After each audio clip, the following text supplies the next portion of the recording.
Hello my dear students, क्या हाल चाल है आप सभी लोगों के। उम्मीद करता हूँ आप सभी लोग बहुत अच्छे होंगे, फिट होंगे, फाइन होंगे और आप सभी लोगों की पढ़ाई बहुत अच्छी तरीके से चल रही होगी। आज हम क्लास 10th मैथ्स के जो एक हमारे 2-3 स्टूडेंट्स ने कमेंट की थी कि सर चैप्टर नंबर 7 के बताइए, इंपॉर्टेंट क्वेश्चन चैप्टर नंबर 7 के बताइए। स्पेशली वो, वैसे तो सभी लोग देखेंगे, स्पेशली उनके लिए ज्यादा है क्योंकि उनको मैंने बोला था, मैंने भाई देखो 7 चैप्टर जब आएगा, जब 6 हो जाएगा, 5th हो जाएगा, ऐसे करके आएगा। लेकिन नहीं, उनको तो पहले 7 चैप्टर चाहिए था। तो आज चैप्टर नंबर 7 ही है आपका कोऑर्डिनेट ज्योमेट्री यानी निर्देशांक ज्यामिति। सभी लोग इसको अच्छी तरीके से देखना क्योंकि 7 चैप्टर से आपके काफी सारे मतलब लगभग आपके 2 या 3 क्वेश्चन तो पूछे जाते ही हैं। ठीक है, तो करते हैं इस चैप्टर की शुरू, क्योंकि इसमें से आपके वो बहुत जबरदस्त कॉन्सेप्ट को हम डिस्कस करेंगे जो पेपर में लगातार 2-3 सालों से उसी तरीके के क्वेश्चन पूछे जा रहे हैं। ठीक है, सबसे पहले हम थोड़े से फॉर्मूले डिस्कस करेंगे इनके बारे में। कोऑर्डिनेट ज्योमेट्री यानी चैप्टर नंबर 7, इसका नाम है इंग्लिश में कोऑर्डिनेट ज्योमेट्री। कोऑर्डिनेट ज्योमेट्री, ठीक है। तो सबसे पहला आता है आपका दूरी का सूत्र। दूरी का सूत्र यानी d बराबर under root x2 minus x1 का whole square plus y2 minus y1 का होल स्क्वायर। और फिर आता है नंबर सेकंड क्या आता है आपका? दूरी के सूत्र के बाद आता है मध्य बिंदु। वो होता है x बराबर x1 plus x2 upon 2, y बराबर y1 प्लस y2 अपॉन 2। फिर नंबर थर्ड आपका फॉर्मूला कौन सा आता है? विभाजन सूत्र। क्या आता है? विभाजन सूत्र क्या होता है कि जैसे दो बिंदु हैं A और B, जिनके निर्देशांक हैं x1 और y1 और एक है x2 और y2। एक पॉइंट है, मान के चलो P, इसको m/n में विभाजित किया जा रहा है। किताब में आपको m1 m2 भी देखने को मिलेगा, लेकिन m/n अलग अलग हम मान लेते हैं। तो अंत्य विभाजन होता है, भाय विभाजन नहीं होगा आपके लिए। ठीक है, भाय विभाजन का सिलेबस में नहीं है, सिर्फ अंत्य विभाजन है, यानी प्लस वाला फॉर्मूला है, माइनस वाला फॉर्मूला नहीं है। तो अंत्य विभाजन होता है x बराबर, जिसके निर्देशांक आएंगे आपके x, y, वो क्या होगा? mx2 plus nx1 upon m plus n, my2 plus ny1 plus m plus n।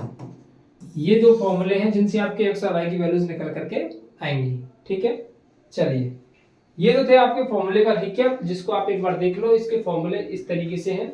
अब हम देखेंगे क्वेश्चंस की तरफ। सबसे पहला क्वेश्चन हम डिस्कस करेंगे इसमें। सबसे पहला क्वेश्चन निर्देशांक ज्यामिति का है। बिंदु 5, -2 की बाई एक्सिस से दूरी क्या होगी? देखो बाई एक्स कौन सा होता है? ये वाला होता है। ठीक है, और 5, -2 किधर आएगा? बाई की वैल्यू -2 है यानी इधर आएगी, और 5x की वैल्यू प्लस यानी इधर आएगी। ठीक है, तो पॉइंट मिलाऊं तो 5, 2 कहां पर आएगा आपका? इस जगह पर आएगा।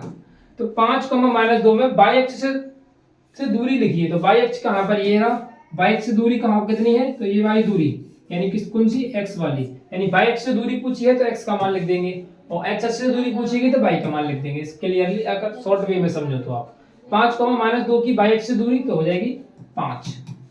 कितनी हो जाएगी? 5। तो बाई एक्स से दूरी क्या होगी? बाई एक्स से दूरी, यानी ये पॉइंट कहां पर है? देखो इस जगह पर है, मान लो P। तो ये कितनी दूर है बाई एक्स से? तो ये वाली इतनी डिस्टेंस पर दूरी है। कितनी है? ये वाली डिस्टेंस। और ये वाली डिस्टेंस किसके बराबर है? x एक्सिस के बराबर। x कितना है? 5 है, तो x की वैल्यू के बराबर होगी।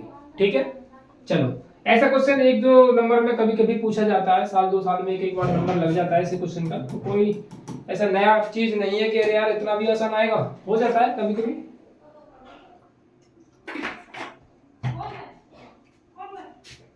बिंदु इतने तथा इतने किस तरह के त्रिभुज के शीर्ष हैं? ये बहुत अच्छा क्वेश्चन है और पूछा भी जाता है कि कौन सा ट्रायंगल बनेगा, कौन सा ट्रायंगल नहीं बनेगा। ज्यादातर आपको ट्रायंगल के बारे में कहा होगा कि दर्शाइए कि यह त्रिभुज, यह ट्रायंगल, यह शीर्ष समबाहु त्रिभुज के है, समद्विबाहु त्रिभुज के, इस तरीके से। लेकिन हमको क्या, हमको ट्रायल करना पड़ेगा। मान लेंगे कि एक ट्रायंगल बना लेंगे इस तरीके का, और ये -2 और 2 यहाँ मान लेंगे, 8, -2 यहाँ मान लेंगे, और -4, 3 यहाँ पर मान लेंगे। इसको मान लीजिए ए, ये मान लीजिए बी और ये मान लीजिए सी। सबसे पहले निकालूंगा मैं ए बी, सबसे पहले निकालूंगा ए बी। तो ये x1 ये x2 ये y1 ये y2, sorry x1 y1 x2 y2। तो सॉल्व करते हैं तो ये हो जाएगा 8 प्लस के 2 का होल स्क्वायर, ये -2 और -2 का होल स्क्वायर। तो इसको सॉल्व करूं तो 10 का स्क्वायर हो जाएगा 100 और -2 -4 का स्क्वायर हो जाएगा 16।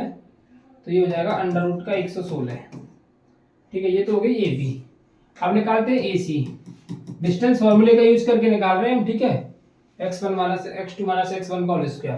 तो ये x1 y1 x2 y2, तो इसको करेंगे तो -4 और इसको जब माइनस करूंगा तो प्लस के 2। डायरेक्टली कर रहा हूँ, इतना अगर थोड़ा सा ज़्यादा खोल के करूंगा तो काफ़ी टाइम हो जाएगा, क्वेश्चन को सॉल्व करूंगा, लंबा वीडियो भी जाएगा।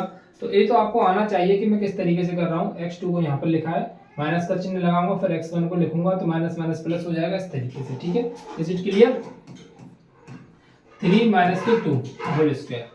तो ए सी बराबर -4 प्लस के 2 कितना होगा, -2 का होल स्क्वायर प्लस 3 मैंने 2 गया तो 1 का स्क्वायर।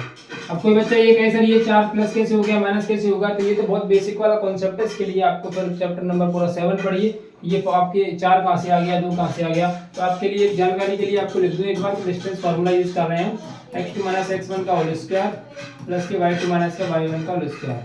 क्योंकि इंपॉर्टेंट क्वेश्चन की सीरीज में वही बंदा टिक पाता है जिसको बेसिक क्लियर हो, कॉन्सेप्ट क्लियर हो, क्वेश्चन का अच्छा मतलब फॉर्मूले अच्छे तरीके समझ में आ रहे हों। अब ये कहीं डायरेक्ट आ जाओ तो उसमें जो ही नहीं पता चैप्टर नंबर 7 में क्या है तो बहुत थोड़ा प्रॉब्लम है।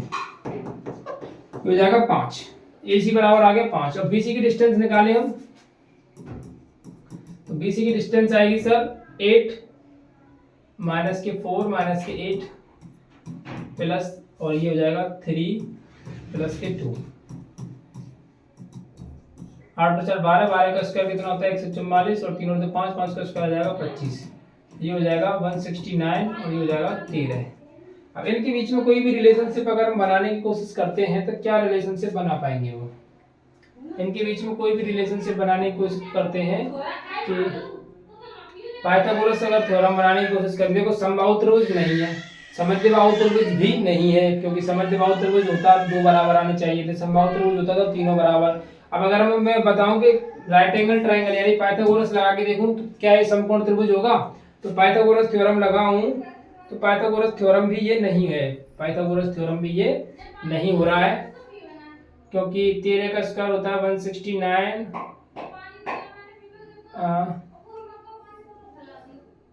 बड़ी नंबर का स्क्वायर करोगे तो भी नहीं है। तो ये कैसा होगा? विषमबाहु त्रिभुज। कैसा होगा? विषमबाहु त्रिभुज। क्योंकि विषमबाहु त्रिभुज कैसा होता है जिसकी कोई भी भुजा बराबर नहीं आती और इसमें कोई भी भुजा आपस की बराबर नहीं आई है। ठीक है, चलिए अगला क्वेश्चन सॉल्यूशन देखते हैं इसका। यदि बिंदु इतने इतने के बीच की दूरी 18 है तो के का मान। बहुत इंपॉर्टेंट क्वेश्चन है, 2022 में पूछा गया क्वेश्चन है। 2022 में इसके कॉन्सेप्ट का पूछा गया था एक क्वेश्चन। ठीक है, बिंदु k, 2 तथा 3, 4 के बीच की दूरी 18 है, यानी k, 2 और 3, 4 ये है गया x1, ये हो गया y1, ये हो गया x2, ये हो गया y2। डिस्टेंस फार्मूला क्या बोलता है कि x2 माइनस के x1, चाहो तो x1 माइनस x2 भी लिख सकते हो, कोई दिक्कत नहीं है। y2 माइनस के y1, x2 की जगह पर 4 और x1 की जगह पर k, y2 की जगह पर 4, y1 की जगह पर 2। अच्छा, d की जगह पर क्या दिया हुआ है? डिस्टेंस कितना दिया हुआ है? 18 दिया हुआ है। ठीक है, टेक बोथ साइड स्क्वायर, दोनों तरफ वर्ग करेंगे, दोनों तरफ वर्ग करूंगा तो इसका हो जाएगा स्क्वायर और इस पे से ये अंडर रूट हट जाएगा। वर्ग करने पर क्या हो जाता है? अंडर रूट हट जाता है। 4 माइनस के का होल स्क्वायर प्लस 4 में से 2 जाएगा तो 2 का स्क्वायर कितना हो जाएगा? 4। 18 का स्क्वायर कितना होता है? 324। 18 का स्क्वायर कितना होता है? 324 बराबर में 4 माइनस के का होल स्क्वायर प्लस के 4। 324 माइनस के 4 बराबर में 4 माइनस के का होल स्क्वायर, कितने बचेंगे? 320 बराबर में 4 माइनस के का होल स्क्वायर। ठीक है, 320 बराबर में 4 का स्क्वायर 16 प्लस के स्क्वायर माइनस के 4 दूनी 8 के, तो के स्क्वायर माइनस के 8k और इधर लाऊं तो प्लस के 16 माइनस के 320 बराबर में 0। तो के स्क्वायर माइनस के 8k ये कितना बचेगा 304 बराबर में 0। इसके क्या करने हैं हमको फैक्टर, गुणनखंड करने हैं, इसके क्या करने हैं फैक्टर करने हैं। फैक्टर आप लोग कर ही सकते हो। फैक्टर करने के बाद इसका के की वैल्यू निकल करके आपको मिल जाएगी। के की वैल्यू आपको क्या मिल जाएगी और ये आपका इस तरीके से क्वेश्चन को सॉल्व हो पाएगा। ठीक है, चलिए क्यों भाई कुछ गलत हुआ है क्या इसमें? कुछ तो गलत हुआ है, तभी मैं सोचूं कुछ तो गलत हुआ है इसमें। चूंकि देखो x2 था हमारा 3, हमने लग दिया इस जगह पर 4। चलो इसको सही कर दो, इसको सही करो भाई, सभी लोग इसको सही करेंगे। गलती मैंने की है, सभी लोग सब सही करेंगे, मैं ही सही करूंगा। जब गलती मैंने की है तो सही भी इसको मैं ही करके दूंगा। चलो चलो भाई, ये हो गया d बराबर 3 माइनस के का होल स्क्वायर प्लस 4 माइनस 2 का होल स्क्वायर। वैसे बस यहाँ पर ही गलती हुई थी 3 की जगह पर, बाकी का सब कुछ सही है। ठीक है ना, ऐसा कुछ लग रहा है तुमको कि मैं मुझे ही लग रहा है? चलो देखते हैं। 18 लिखो इस जगह पर और ये जगह पर लिखो 3 माइनस के का होल स्क्वायर और ये 2 का स्क्वायर 4 हो जाएगा। 18 का स्क्वायर करोगे तो कितना आएगा 324, 3 माइनस के का होल स्क्वायर और प्लस के 4 को इधर कर दोगे माइनस 320 बराबर में 3 का स्क्वायर 9 प्लस के स्क्वायर माइनस के 3 दूनी 6k, के स्क्वायर माइनस के 6k और 309 को माइनस करोगे इसमें से तो 311 बचेंगी। कितनी बचेंगे 311। चलो थोड़ा सा ही मिस्टेक थी, ज़्यादा नहीं थी। के स्क्वायर माइनस के 6k माइनस के 311 बराबर 0। इसके फैक्टर आप लोग करोगे तो आपको के की वैल्यू मिल जाएगी। चलो अगला क्वेश्चन करके बताओ, देखते हैं किसका आंसर सही आता है। करिए फटाफट, सभी लोग करो, सभी लोग करो भाई इसका आंसर। इतने इतने को मिलाने वाली रेखाखंड को बाएं अक्ष के अनुपात में विभाजित करता है। भाई इतना जबरदस्त क्वेश्चन बता रहा है ना ये क्वेश्चन पूछा गया है 3,4 वाला 2022 में भी पूछा गया था, 23 वाला भी है और 24 वाला। ये कॉन्सेप्ट ऐसा है, लगातार 3 साल से आ रहा है ये कॉन्सेप्ट। करना कैसे देखो, करना कैसे उसको देखो। 2 बिंदु दिए हुए हैं 3, -4 और एक दिया हुआ है 1, माइनस के 2, ए और बी। ठीक है, 2 बिंदु दिए हुए हैं तो मिलाने वाले रेखाखंड को बाई एक्सिस के अनुपात में विभाजित करता है। तो बाई एक्सिस के अनुपात में विभाजित करेगा तो बाई एक्सिस है तो x की वैल्यू क्या हो जाएगी 0 और y को मान लेंगे y। x की वैल्यू क्या हो जाएगी 0। हमको तो सिर्फ क्या बताना, अनुपात बताना, हमको वैल्यू से मतलब नहीं है। तो ये हो जाएगा x1, ये हो जाएगा y1, ये हो जाएगा x2, ये हो जाएगा y2। बहुत जबरदस्त क्वेश्चन है। ठीक है, तो पूछ रहा है किस अनुपात में विभाजित करेंगे, तो हम लिख देंगे माना अनुपात के अनुपात 1 है। अनुपात क्या है, के अनुपात 1 है। अनुपात क्या है, के अनुपात 1 है। तो ये हो जाएगा m और ये हो जाएगा n। अब हम देखो फॉर्मूला कौन सा लगाएंगे, क्योंकि हमारे पास विभाजित करने वाले फॉर्मूले 2 हैं। हमारे पास विभाजित करने वाले फॉर्मूले कौन से, एक तो x है और एक y है। दोनों वैल्यूज है हमारे पास में, एक x है और एक क्या है y है। अब x और y में से लगाना कौन सा है, तो सर हम x और y में से वो वाला फॉर्मूला लगाएंगे जिसको हम आसानी से सॉल्व कर पाएंगे। आसानी से किसको सॉल्व कर पाओगे, आसानी से सॉल्व कर पाएंगे हम x वाले को, क्योंकि x की वैल्यू हमको पता है क्या है 0 है। क्योंकि y x पर है तो x का मान कितना हो जाएगा 0, y तो है ही नहीं हम पे। तो x वाले को करोगे तो mx2 प्लस के nx1 upon m plus n।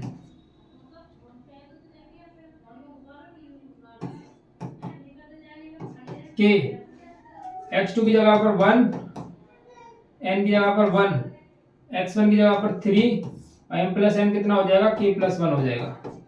k का मल्टीप्लाई कर दो। इस तरीके से यही तरीका बहुत जबरदस्त है इसका करने का, जिससे आप आसानी कर सकते हो। नहीं तरीके कई हैं, कर सकते हो पेपर में, आप किताबी मेथड भी लगा सकते हो, लेकिन अगर इस तरीके से करोगे तो बहुत इजी और आसान समझना होगा।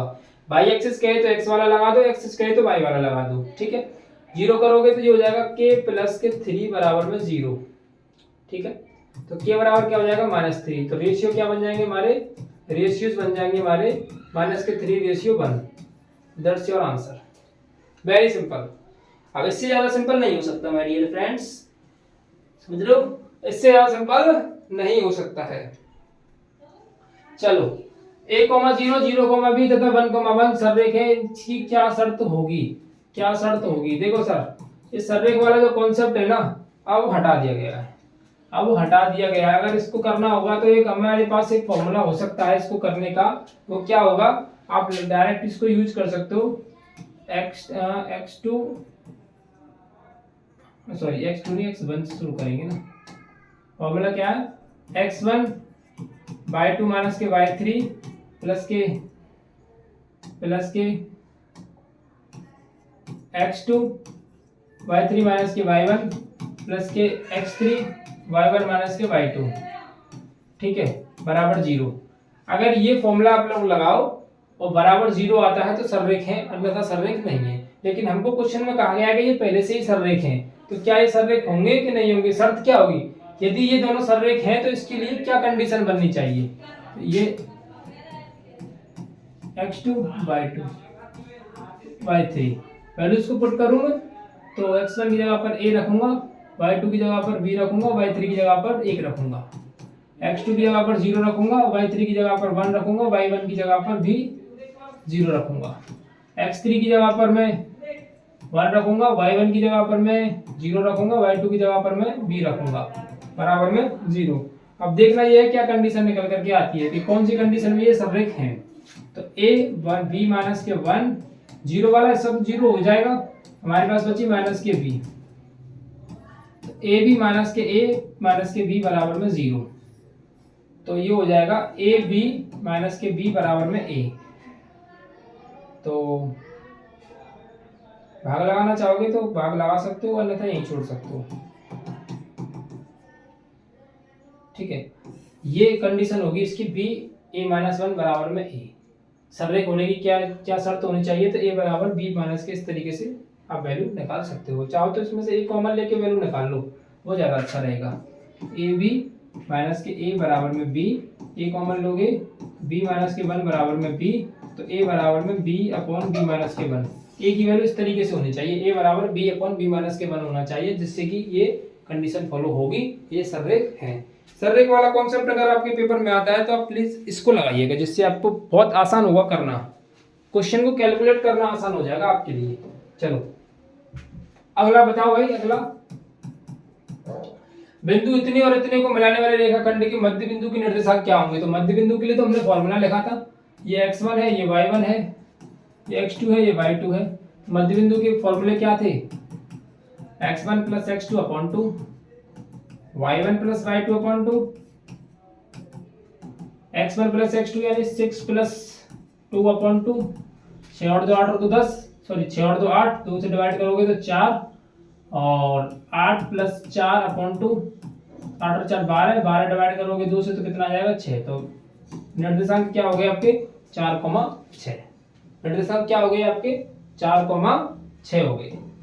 चलिए अगला देखिए सॉल्यूशन। अच्छा क्वेश्चन है, इंपॉर्टेंट क्वेश्चन है भाई, यानी जिस क्वेश्चन में किस अनुपात आ जाएगा ना वो आपके लिए इंपॉर्टेंट है, क्योंकि वो क्वेश्चन पूछा गया है कई बार पेपर में। बिंदु इतने इतने को मिलाने वाले रेखाखंड को बिंदु ये किस अनुपात में विभाजित करता है? तो हमारे पास 2 पॉइंट्स दिए हुए हैं, एक है 1,2, एक दिया हुआ है हमको 6,7, एक बिंदु दिया हुआ है कौन सा? 3,4, जो कि डिवाइड कर रहा है इसको किस अनुपात में, ये बताना है हमको। तो हमने रेशियो मान लिया क्या? हमने रेशियो मान लिया k अनुपात 1। हमने रेशियो क्या मान लिया? k अनुपात 1। ये x1 है, ये y1 है, ये x2 है, ये y2 है, ये m है, ये n है, और ये कैपिटल X है, ये कैपिटल Y है। तो कैपिटल X कैपिटल Y की दोनों वैल्यूज हमको दी हुई है, तो कोई भी एक फॉर्मूला लगा दो k की वैल्यू निकालने के लिए, कोई भी एक फॉर्मूला। तो हम लगा लेते हैं x वाला, तो m x2 प्लस के n x1 अपॉन में m प्लस n, यही तो होता है। तो x की जगह पर कितना है? 3, n की जगह पर हमने k लिया हुआ है, x2 की जगह पर हमको मिलेगा 6, n की जगह पर 1 है, x1 की जगह पर हमको मिलेगा 1, m प्लस n यानी कि k प्लस 1। मल्टीप्लाई मार दो इसका, तो करोगे तो 3k प्लस के 3, और ये हो जाएगा 6k प्लस के 1। इधर उधर ट्रांसफर करें तो 3 माइनस 1, और ये हो जाएगा 6k माइनस के 3k, यानी k वाले एक साइड में और जो बिना k के हैं उनको एक साइड में। ये हो गया 3k, ये हो जाएगा 2/3। तो रेशियो कितने निकल करके आ गए? 2/3 का रेशियो निकल करके आ गया। किस रेशियो में पूछा था? तो 2/3। यानी हमको सिर्फ k की वैल्यू निकालनी थी और k की वैल्यू हमको निकालने के लिए दो ऑप्शंस थे, या तो x की वैल्यू निकालो या y की वैल्यू। y के फॉर्मूले से कर लो या x के फॉर्मूले से कर लो, दोनों से एक ही आंसर निकलने वाला है। ठीक है, ये क्वेश्चन भाई साहब भाई कई बार पूछा गया है डियर स्टूडेंट्स, तो प्लीज इसको हल्के मत लेना।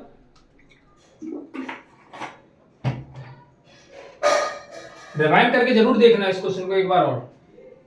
चलो अगला देखो, यदि बिंदु इतने और इतने से बिंदु इतने की दूरियां बराबर हो तो k का मान क्या होगा? बहुत अच्छा क्वेश्चन है। दूरियां बराबर कह सकते हो या फिर समान समदूरस्थ हो। दूरियां बराबर की जगह पर लिखा आ सकता है समदूरस्थ, इक्विडिस्टेंस, इसको बोलते हैं इक्विडिस्टेंस कॉन्सेप्ट, इक्विडिस्टेंस कॉन्सेप्ट। ठीक है, करना क्या है इसमें? देखो बहुत आसान है। 3,6 और k,5 से बिंदु 0,2 की 0,2 है 2 पॉइंट से 3,6 से और k,5 से कितनी पर बराबर दूरी पर, ये डिस्टेंस और ये डिस्टेंस आपस में कैसी है? बराबर है। यानी 0,2 और 3,6 के बीच की डिस्टेंस 0,2 और k,5 के बीच की डिस्टेंस आपस में कैसी है? बराबर है। तो लगाइए डिस्टेंस फॉर्मूला, ये हो जाएगा 0 माइनस के 3 का होल स्क्वायर प्लस के 6 माइनस के 2 का होल स्क्वायर, और ये हो जाएगा आपका k माइनस के 0 का होल स्क्वायर, ये हो जाएगा 5 माइनस के 2 का होल स्क्वायर।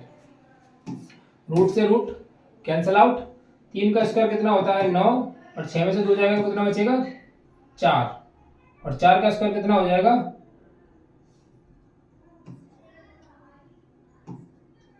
6 में से 2 जाएगा 4, 4 का स्क्वायर कितना हो जाएगा? 16। k में से 0 जाएगी तो 0 सॉरी k, और k का स्क्वायर कितना हो जाएगा? k square. 5 में से 2 जाएगा 3, 3 का स्क्वायर कितना हो जाएगा? 9, 9 से ये 9 कैंसल, k स्क्वायर बराबर 16, यानी k की वैल्यू कितनी आ जाएगी? प्लस माइनस के 4। k की वैल्यू कितनी होनी चाहिए? प्लस माइनस के 4, या तो प्लस के 4 होगी या फिर माइनस के 4 होगी, कोई एक वैल्यू इसमें से निकल करके आएगी। ऐसा क्वेश्चन पूछा जाता है। चलो भाई देखो फिर दोबारा से वही आ गया, देखो सॉल्यूशन, बहुत अच्छा क्वेश्चन है। यदि तीन बिंदु ये और ये सररेखी हो तो k का मान ज्ञात कीजिए। अब देखो ऐसा क्वेश्चन पेपर में पूछा गया है, ये प्रीवियस ईयर क्वेश्चन है, ये कोई मैं मजाक नहीं कर रहा हूँ इस जगह पर, ठीक है ना, आपके लिए तुमको कोई स्टोरी नहीं सुना रहा, प्रीवियस ईयर क्वेश्चन है। अब देखो प्रीवियस ईयर क्वेश्चन है तो वही फॉर्मूला x1 बराबर y2 माइनस के y3 प्लस के x2 बराबर y3 माइनस के y1 प्लस x3 बराबर y1 माइनस के y2 बराबर में 0। ये है x1, ये है y1, ये है x2, ये है y2, ये है x3, ये है y3। लगाओ इसको, x1 की जगह पर 2 आ जाएगा, y2 की जगह पर क्या आएगा? y2 की जगह पर 1 माइनस के 2, x2 की जगह पर k आएगा, y3 की जगह पर क्या आएगा?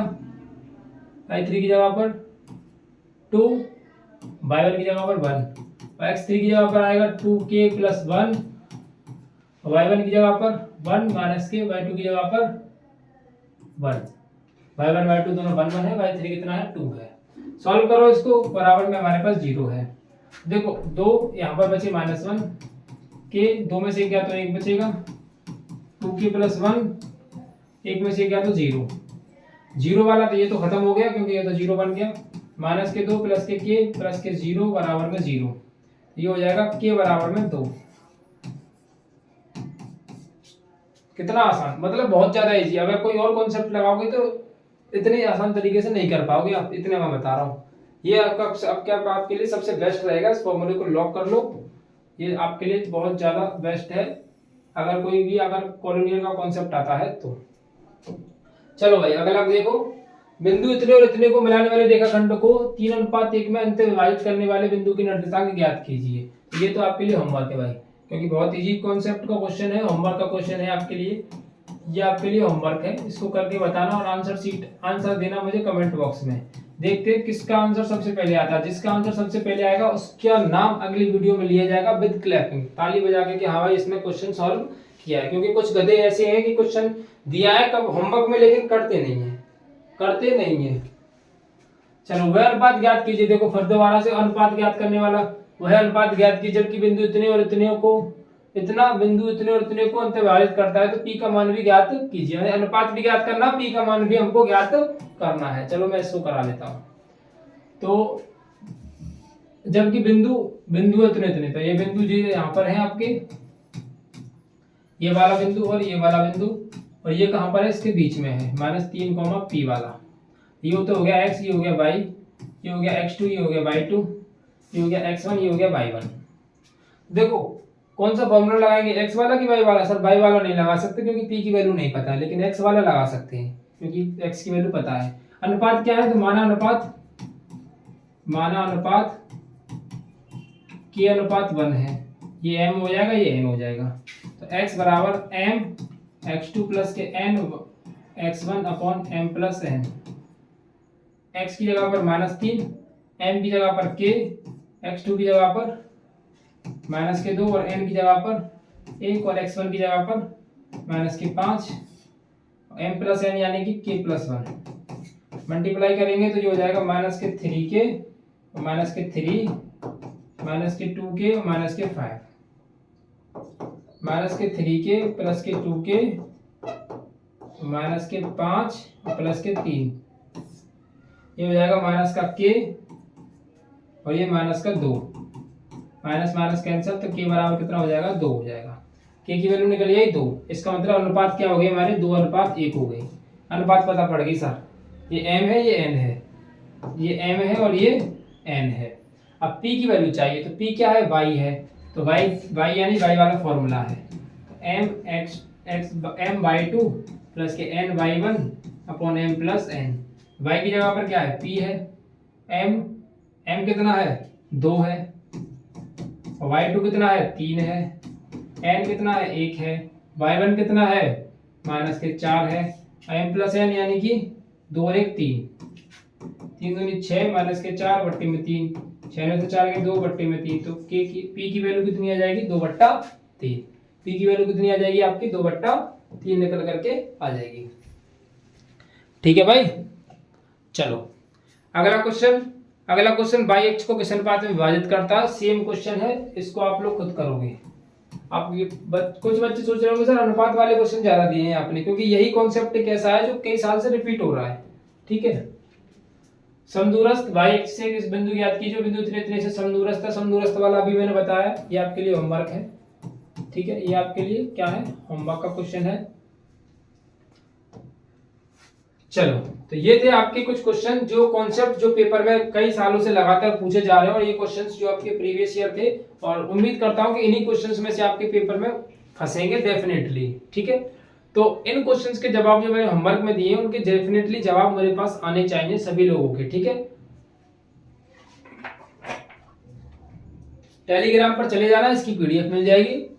ओके, और जो स्टूडेंट चैनल पर नया है प्लीज चैनल को सब्सक्राइब कर लिया करो, जिससे कि आपको नोटिफिकेशन मिल जाए। और मैंने आपको प्रीवियस वीडियो के अंदर बताया था कि अगर आपको कोई भी चीज ऐसी पढ़नी है जो मुझसे रह गई है पढ़ाने से, या फिर आपको नहीं समझ में आई है, मुझे कमेंट करके बताना, जिससे मैं आपको वो दोबारा से पढ़ा सकूं। ठीक है, चलिए मिलते हैं अगली वीडियो में। वीडियो देखने के लिए बहुत बहुत धन्यवाद।